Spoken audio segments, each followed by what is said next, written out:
Eza kaka makanisi tozo kabola. Eza kaka makanisi tozo kabola. Eza kaka makanisi tozo kabola.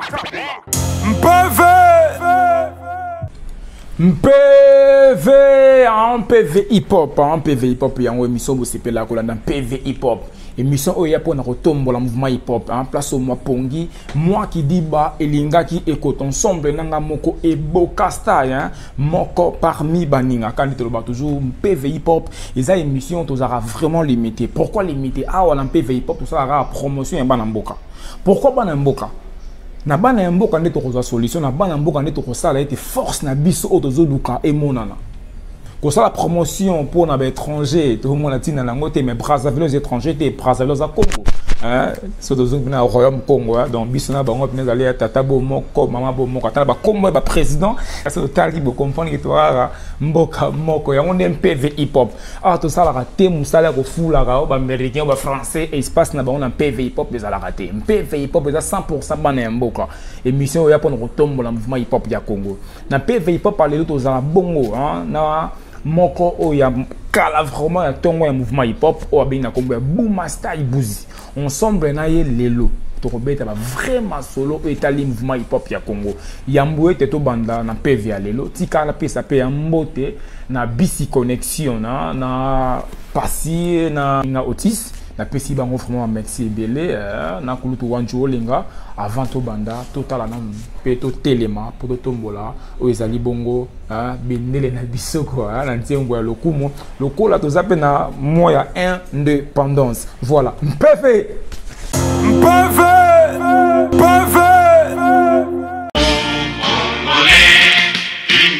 Sina ebisaki bino mukolo moko te na kotelema soki bozoyemba nzembo na français bon na Kikongo na telemi na Chiluba na telemi na Kiswahili na telemi na Lingala na telemi toleka telema mwana Kongo bomoko na ya sambe bomoko na kopika pende pona bosomi to telemisa mitu mingunza maki pena bolamu tozwa mbangu ya kokota na boboto baimboka na mosala tokotonga mboka kitoko koleka oya liboso na boboto mwana mboka yembalo yembo ya lokumu mokulismwa biso mukangano na lolendo sakula elembo ya pauni ya bisomani Kongo likabu Kongo ya Bangkoko Kongo ya bisomboka Kongo wa bolingo Kongo toko pandela mabele mayo petoko kitola budele mwayo misato ya sanza motoba elengi ya moi na suka sanza motoba mokolo mwa mukulisi sala mutakoli mokolo mwa mukulisi totelemi na ngwi elako ya bosomi oyo toko tikela bana babiso mpona libela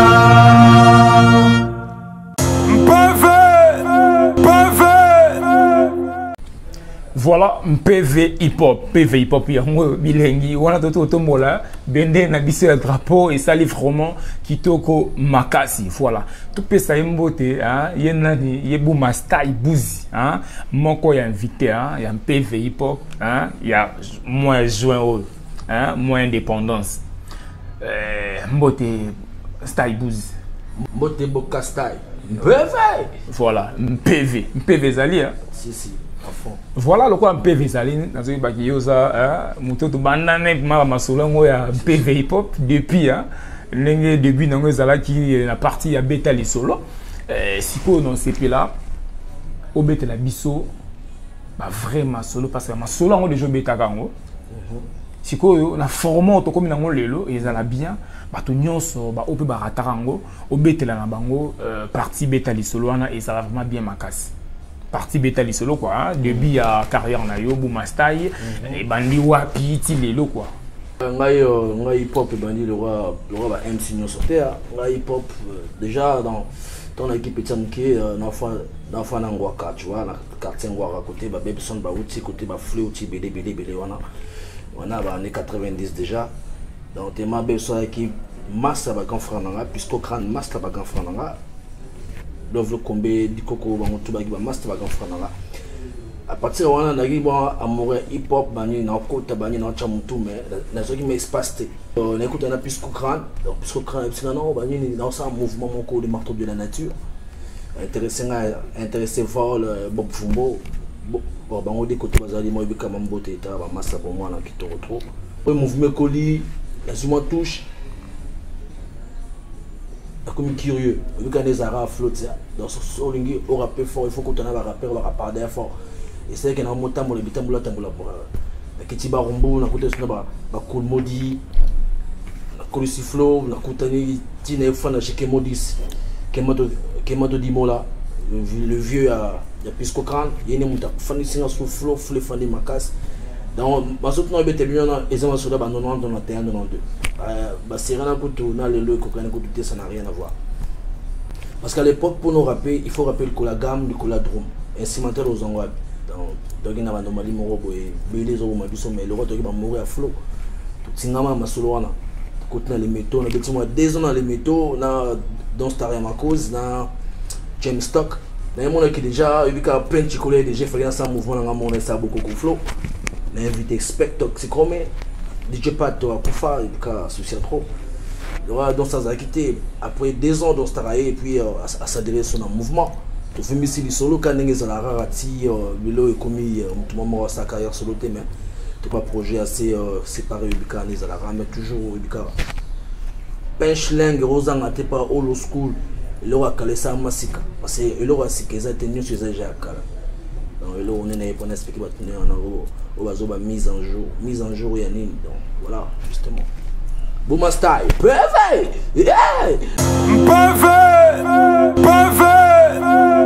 voilà PV hip hop yango yo et ça les marabo et bilingue vraiment wana toto la partie Betali Solo ya Boumastai Bouzi hein a Betali biso ba vraiment solo na ye concernant début na ye ya carrière tilelo to landi yango vraiment bien alors tozongi sous na moi si maman muke Boumastai bi tongo ba selon yo rap et bandeli wa pour dernièrement puis bon tout ça qui permission na kulut na biso Oji Manitou hein il y a ça na biso vidéo on a depuis Turquie na payé vraiment ba ça na belé kulut na biso Oji Manitou a Betali biso parti ya Betali Solo on a début ya carrière ya début ya hip hop pardon hein ya hip hop né ya vraiment na hip hop na kin tilelo et puis kulut na biso estonzonzo il est pas vieux rouge au nous on a bien kala vieux rouge mais vieux mon play vieux bien ah vieux na biso ya za il y a ma rouge donc rouge ça na cadre ta vieux moto là fort voilà il est pas Betali biso ba partout on a Betali Solo Radek suprême yep tote koza na ye to Betali n'est pas ba solo par rapport au mouvement hip hop a Betali biso pe version na ye selon ye bi rap e banana Gombe ba Fatima Seya et puis voilà donc toye ba sikoyo o tali pe mission ngo tali sa biso sikoyo rap na o ne yo ebeli ndusa tango zo kolisa marambango e bandaki wa bon rap vraiment déjà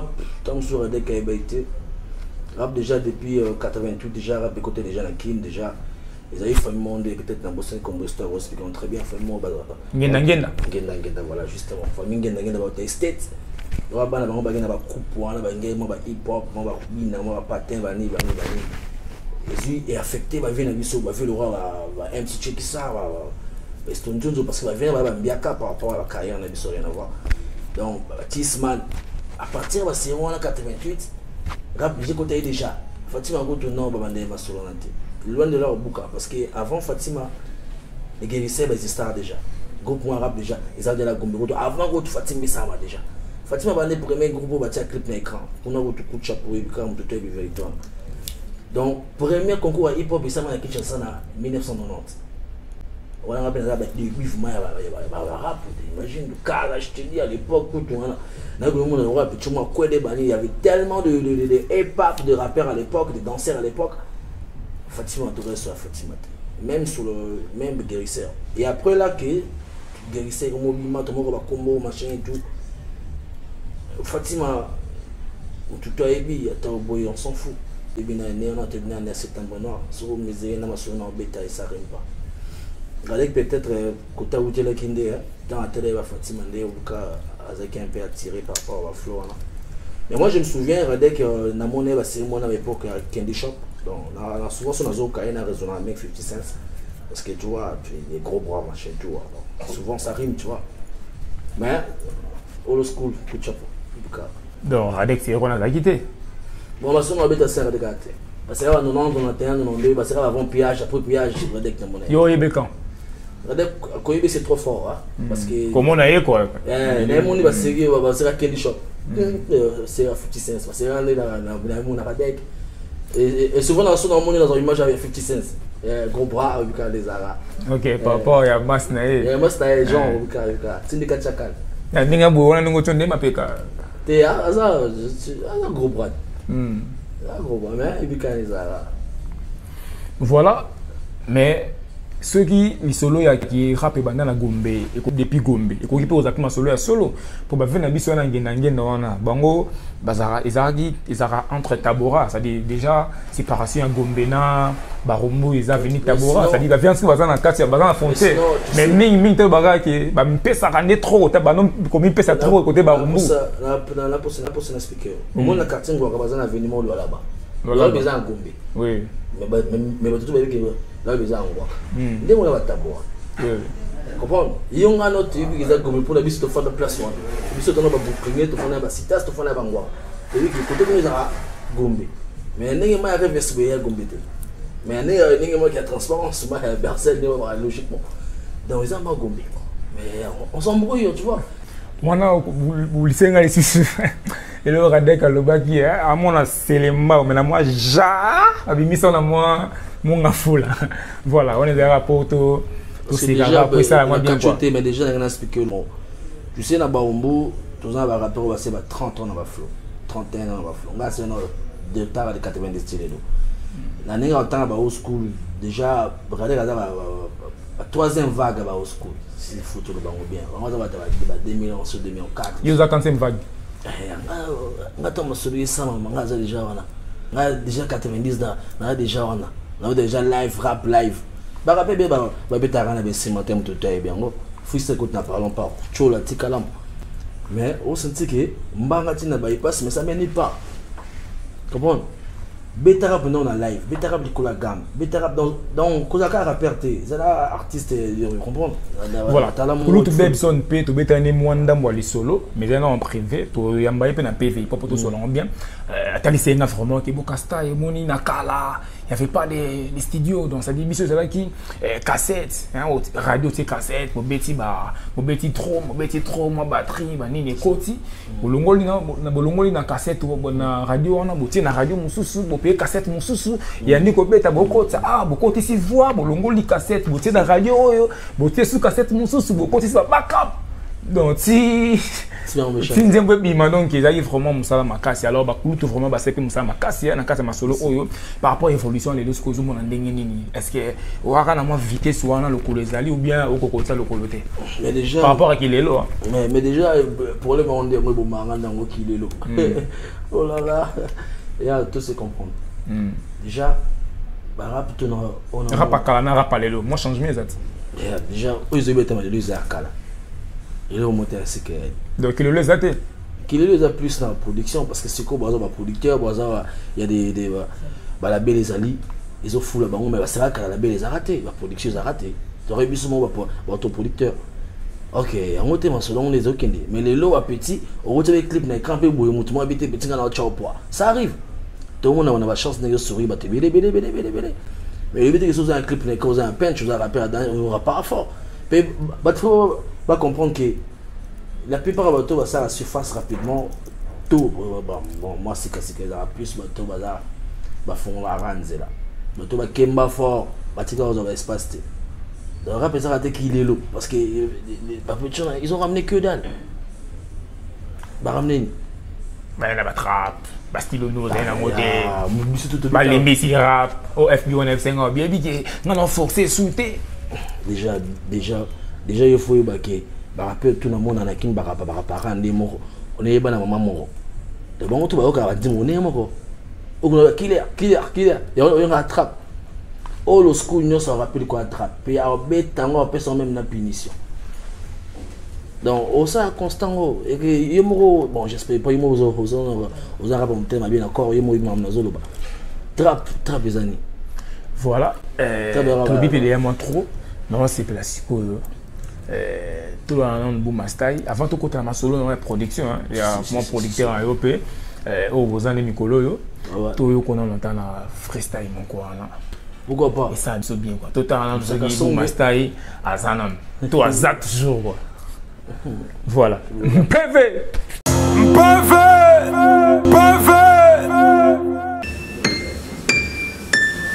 Ya. Sur PV Hip-Hop, en exclusivité, Bouma Style, toi-même tu sais, ça prend où à laisser. Babo, Djambelanga, ya. Eyo benga yo, mutapamba, semba, bilokotaka, oyo bosikaki, oyo bodibaki, kabuka nakanaki, koko, gayeyo, mama, gayeyo, mwanamboka, mwana musakata, mélanger, na musonge, musaka songe, gayeyo, mutubulukaka, mutubufinga, mutubocholaka, tombudabuaka, neaki, le goulambonge, un tomba jadou, banduka, gentil, ma belle genge, mais jamais je serai fatigué, Dieu pour tous, et chacun son dengue, Dengete, bonni face, rapakin, manga passe, mangatina, bypass, mongo passe, nixaras, jusqu'à ce qu'il trépasse, jusqu'à ce qu'il fasse mal, chichi, kuna, chiki bako, du buma, de oh, mon nigga, tu sais quoi, nga manga changa, safalanga, azanga kipo, azanga mawa, ngawa, seko ka, yo, eyo benga, yo,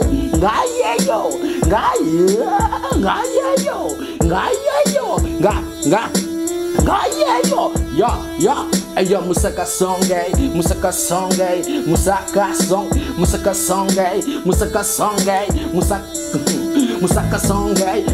ya, eyo, ebiso sema dembe hata kale toko koma, tosiama na matembe toko vimba doko na goma, abuma, benga kabongo se kona fibo, sok kuboy ya se de mokiri na yo, babu da bazanga babuka na bazwak so de bapao, kochet hyperkit so de bakao, bochika bango, pakete mango, yo.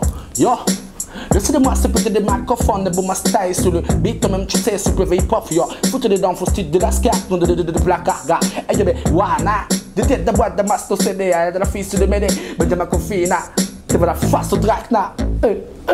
Yo benga, yo, yo benga, yo,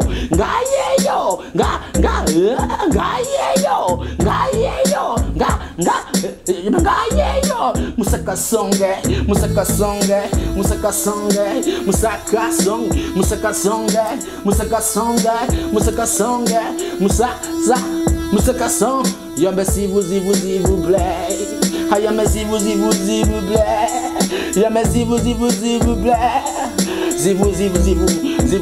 yo, et je vais What Mac vous conduit comme un autre de Moïse, par de chemin de flow à la terre promise. What Mac vous conduit comme un autre de Moïse, par de chemin de flow à la terre promise. Bouma Style vous conduit comme un autre de Moïse, par de chemin de flow à la terre promise. What Mac, yo, What Mac vous conduit, yo, sur PV Hip-Hop, Bouma Style, Bouzy, l'homme qui bouge ta carte de Suzy.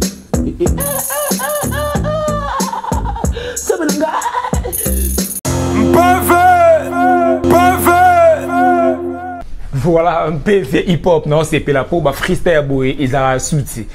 C'est peli pour freestyle, ils ont bang ma classe, n'a pas parlé un peu, c'est peli PV hip-hop, bling nango yango, DMC, kasanga business na kasa Ukraine, wana kasanga business, panier africain quoi, mbisi to lingolia na kasa Ukraine wana so contacter kaka kasanga business vraiment aux anango kitoko.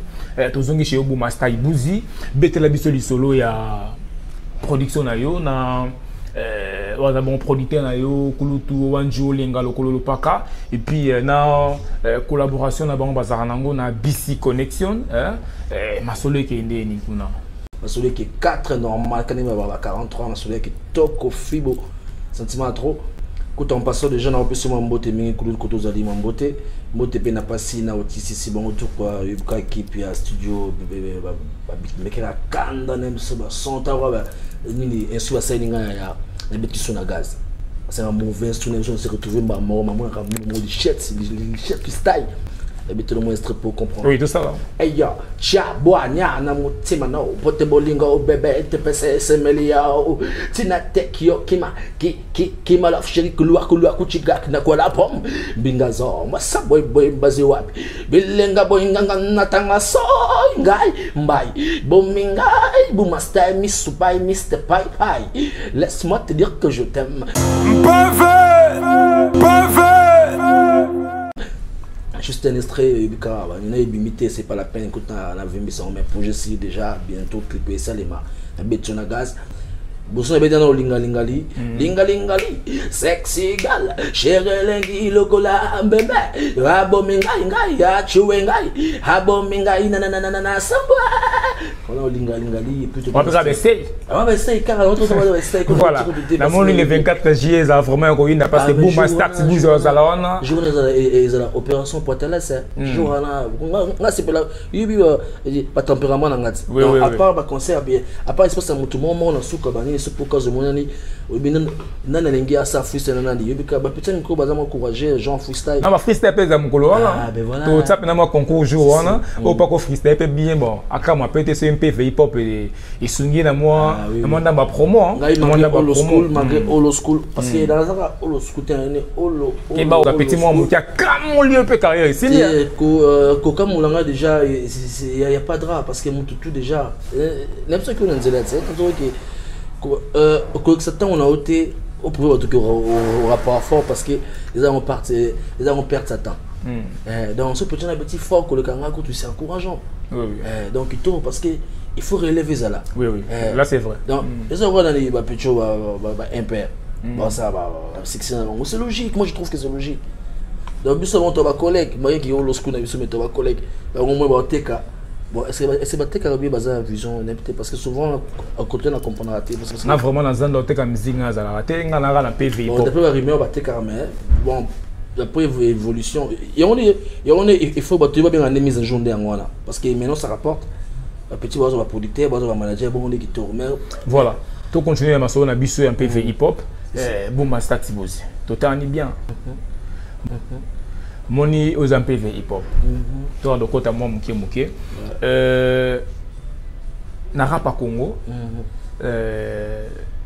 ba ebisi biso ba tie kulut na biso Rocky Checksa comme Ibengi Yosko Checksa Zuyo comme premier joueur en même temps Azio comme premier joueur déjà après ça mais si bien après ça et Azio kaka lokola joueur moko déjà na qualifié raté Azio déjà joué c'est pas sélectionné déjà alors ma solo zanini en même temps ça peut conseiller naé après si on charge au bakisa ba jouer au batikali na rap ya lelo ça dit na ki mise à jour lelo ozo boya moi ça dit na ba jeune lelo na ba ancien soko ça la sélection ba na ko zo pour ba beta match wana on a problème mingi moi 10 personnes on a mais souvent moi 10 personnes déjà excusez-moi pour dans la temps ba touté parce que au monde il est l'on ngeza boy production vraiment et le danger na mona na ndule côté rap danger zaté mais production zali donc moi mbrimé za côté wana rap danger zaté mais production zali c'est ça donc au gobe ta chanson moment où tu na TV boy tu na trace aussi production aussi il fait foutu mais le fond le rap en gros senti que et comment un rap vous avez à Marseille et que ils ont pas dans l'originalité zaté. Donc du coup, pendant ce temps, ma question va jouer à les problème. Mais le lot ba rap le tout au monde on a bien qu'il y a na couleur à Marseille. Ba rap qui na le lot. Marseille c'est une façon il caractériser par rapport à feeling. Par rapport il va super des boules. Parce que ma petit bah passer temps on a une son na ko imiter Mickey tu vois. Ba rapper voilà. Bon les cas sont moins rapide que moi. Moi 10 personnes, moi attends moi 9 personnes. Mon ngani azabo. T'es ndenge m'aura bien faire play. Ngai vraiment pour na tia classement on attend surtout pour là parce que va jouer grave dans mon até. Donc déjà dans ce toi pour la table mais toi pour la table moi mouké. Attends moi D1 à probabilité. Ah, tu quoi arriver au attends moi 1. Ah, vous tiens les places hein. Rien moi passer. T'es toi qui n'est pas chaud. Bah rappelle bah. Bon, non bah na pour tanga yozo pour na. Attends, sinon vous ça comme solo. Solo nga mana na fréquenter dans la ba souvenir n'était la mambo. Mick Mac. Ouais, mais la l'équipe. Voilà, on a c'est un bon soldat. Radek. Radek non sur le cas nemo nga tsa moto na ebi au dépôt na ebi que tu as sûr. Radek bon excusez-moi mais moi tiens équipe. King Alech. Ah, Alech na marambo na tien on nene. Alech est innocent. Alech azama mnae ba nini ba.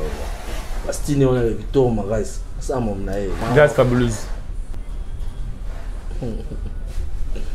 Mais c'est non explique que bato na.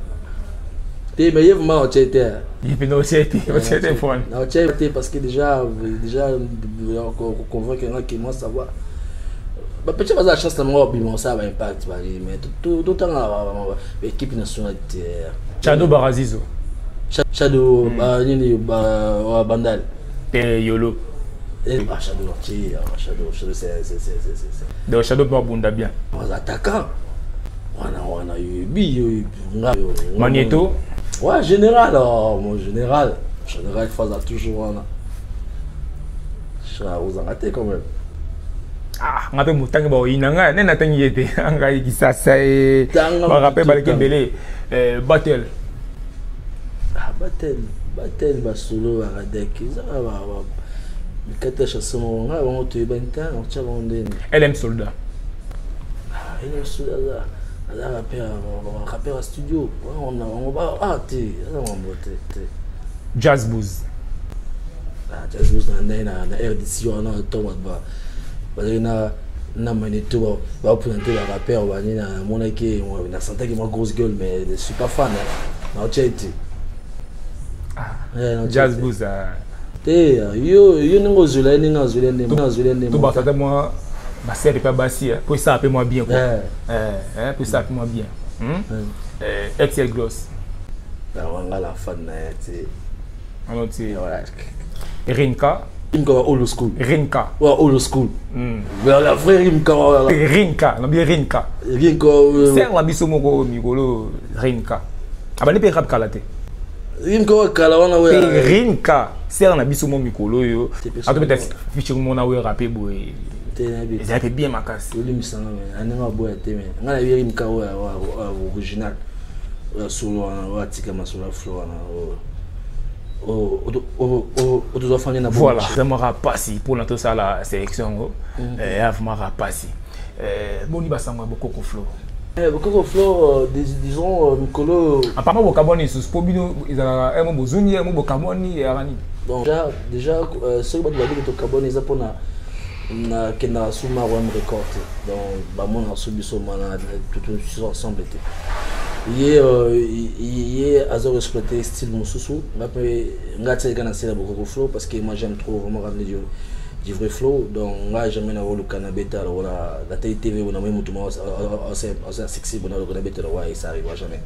Ngala mutu na torande mo donc ngazo zinga fo zonga basta ba white man ba ni c'est le kaboli binomi balé na ya makozi ezaka ki pour changer style excusez moi pour expliquer on a parce que tu as un problème c'est que si yango ne beaucoup flow yana tout na pin sangwa beaucoup c'est ça na expliquer ko tikela ka nombalé te na so bon beaucoup faisait là-bas na singa bongo te c'est ngai pe nokolo banga na singa te attends so bosani tant ça fait très longtemps dans ce moment monate na beaucoup flow il y a expecté aussi comme il y a des choses à Soudaf. Ah mais non, attends mais ce matin la couleur bravo ça fait partie du clic non.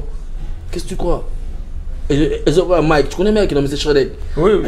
Et à Azara père beaucoup confort. Pour ta gouvernement comme ça éviter et Zezara a donc starter. Voilà, un peu fait na biso yango to comme na biso na suka to katango awa po ya rolo bezak penza trop na pesa DJ Nessa bambote belé vraiment DJ Nessa au bon on a DJ Nessa vraiment depuis Belgique ala DJ o ataka biso vraiment pour makasi hein et a betara mingi ba congolais vraiment et surtout ba baza produit par Kuluto Wanjo Lenga na bisi connexion il y a betara bango vraiment au niveau de Belgique kuna na PV on to comme na suka moi salutation au pesa na banani ouais bébé Kanezara il faut t'as toujours big dédicace moi 4 personnes bah il y en a qui t'assistent ça va ouais ouais dans big dédicace genre efficace na na Kuluto Wanjola parce que mission je dédie na tigre wende en makasi Betty Moussese la famille sacrée la famille Lobota qui a 10 permettre J-Pap descendance Mobimba Boumaville Yaoutumba Vaka Copperfield voilà bon rapide parce que en dehors il y a hip hop pour musiciens full musique dans un performeur dans des rappeurs dans sa performance na limité na beta rap tout le temps donc préparez-vous dissiper déjà moi base et beaucoup comme dans Zara alors mais moi j'ai la performance on a en dehors hip hop en dehors marambo tout ça ba débat c'est comme sur les ébélés tout sur vous comprendre que c'est pas seulement le rap son non voilà la piste de full musique peut emboter bisika ba bazaka na poto non to bazongi donc et moi je parle plus du Rwanda et puis na mon et ngazo ba ming de mukolo full musique Pisco Crane oui ensemble na bango to basaki li Pisco Crane azali ko tatinde lombote OK voilà Pisco Crane Aisha Salam Belé to Zopé full musique Marai toujours to boss santé comme rappel le 24 juillet to zala awa na cuisine parfaite au changer en resté a bozomo na o 4 kitoko o ezali parmi ba 4 VIP 4 cuisine parfaite on se souvient na 4 si ba vraiment na ba 4 belé ba espace belé vraiment to zala awa le 24 juillet pour na NMP hip hop bozanga te vraiment en 13 à 3 dollars ya pamba au côté aux appels à consommation na yo et ça la biso vraiment bien makasi na pesi mbote Edingonja Ice Madiko Belgo Madiko Koko Pali mbota maelamu na yo tika la pesa pe ba mbota maelamu na mwasi moko bio Madame Jackie Odia totalement na photo na eta biso kitoko makasi mpeve